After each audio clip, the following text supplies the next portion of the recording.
Hey everyone, and welcome back to another video on this AIN3701 course.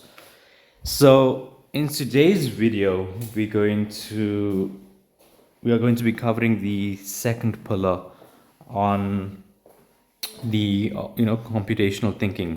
So as you would remember, we discussed in previous videos what computational thinking is, what is meant by computational thinking, and we also looked at the pillars of computational thinking.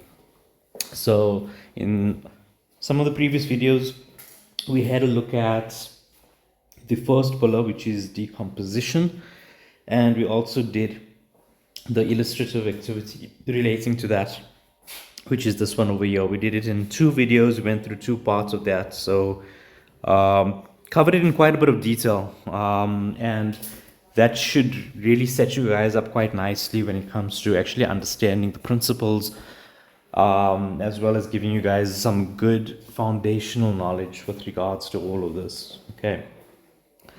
So if you guys haven't yet watched those videos, then I highly recommend that you do, because all of this is building on, right? So you need to have that foundation there before you start looking at the next phase of it.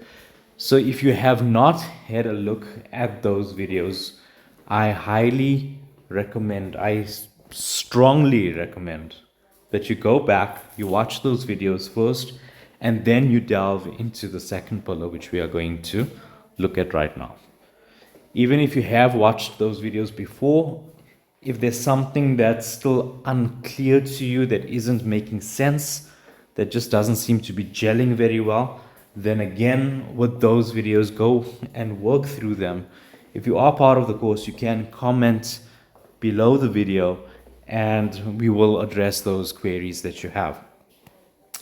If you are watching this video on YouTube, because from time to time I do create some videos and share some videos onto YouTube from my courses, then you can still interact via the comment section, and you can type in the comments and say, hey, I don't understand something from this video or the previous videos.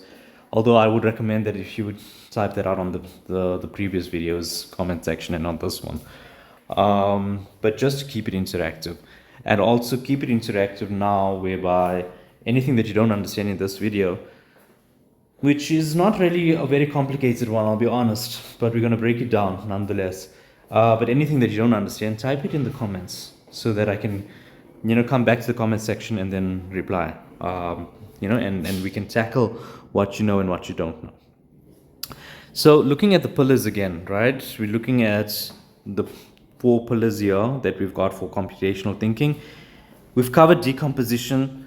We're looking now at pattern recognition. Okay, so pattern recognition sounds like a,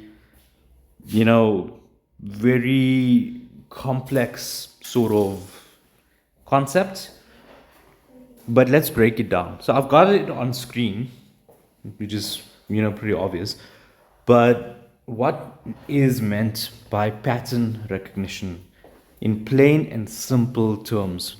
So let's not overcomplicate it with the whole, technical jargon, right? Let's use common sense, right? What is meant by pattern recognition? So let me give you a minute to absorb that. Again, if you are watching this video as part of the course, type your comments on the student portal. If you are watching this video as part of the YouTube series, then type it in the comment section there, right? Then I know that you are engaging, and you would also see that your work, or you're getting somewhere, or you don't understand it, or you do understand it, right? So what is pattern recognition? So let's just think about that. Pattern recognition. Okay. So I think that, in simple terms, I think we can explain it from this point, right? Pattern recognition, definitely can explain it at this point, is basically the process, because it is a process, right? We can't really write that out. it is a process in terms of which you are finding characteristics or similarities between problems or within the same problem. Okay, so that if you think of it in practical terms, okay, they've given an example here, and I'll expand on that. So, for example, let's say a company sells three colors of pens, being red, green, and blue. The sales of pens are declining. So now we've decided to look at the number of pens sold per color. And we notice that green pens, the sales of green pens are increasing, but red and blue are declining. So now we can see that we've got a pattern which is a decline of sales of red and blue pens, but an increase in the sale of green pens. So that's one very simple way of looking at it. But I'm going to say that let's look at things like, something more practical. Let's say that we've got a restaurant business and we see that, okay, on our menu, we have obviously mains and we've got starters and we've got, all different types of dishes that are being served, right? And we serve fish, we serve chicken, we serve beef, we serve mutton, right? Now, we've started to notice that, for some reason, there's a decline in our seafood sales, in our restaurant. So the meats, the other meats, the chicken, the beef, all of that, the sales, they are fine. In fact, they're increasing, but there seems to be a downward trend for the seafood sales, right? Then we look at our, like, let's say we take a supermarket somewhere, right? And we see that the supermarket or the butchery, they're also experiencing a similar thing, right? Where their frozen products, maybe they beef products, or the butcher is selling their meat, but again, they're also noticing a decline in seafood sales. So there's clearly a pattern over here, right? Because even the butchers are experiencing that, the supermarkets are experiencing that, the restaurants are experiencing that. So we then need to think, okay, what is the cause for this? Because it can't be a coincidence that this is happening. Because remember, if there is a pattern of something, then there is definitely a trend behind this, and there's something that's causing it and driving it. So it can't be coincidence. Surely not. Definitely not. I don't think we can chalk it up to coincidence at all.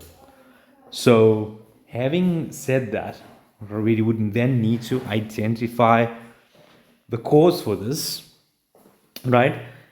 And maybe the solution that we've applied for ourselves in our restaurant to say, okay, why are the seafood sales declining in our restaurant? What is the reason for that? Maybe the butchery can also apply that. Maybe the supermarket also apply that solution for themselves. So let's say maybe it comes down to, there was maybe just an outbreak of some virus that's affecting seafood.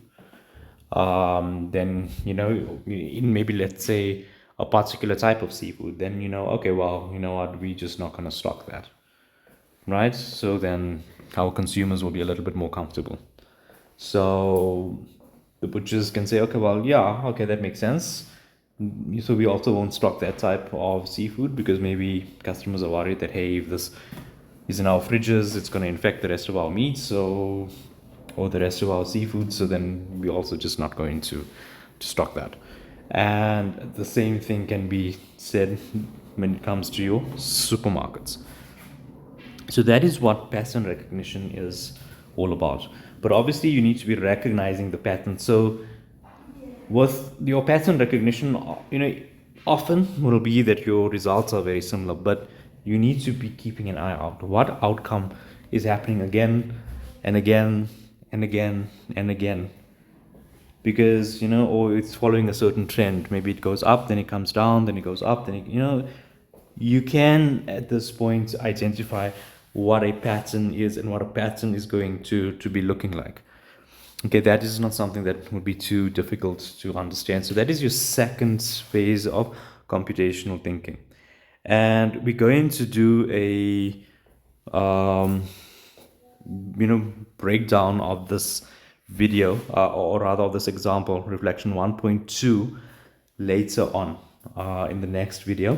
But for the current video, the main thing is that you actually understand what is meant by pattern recognition, the examples, and then from there we will apply the theory in the next video on reflection 1.2.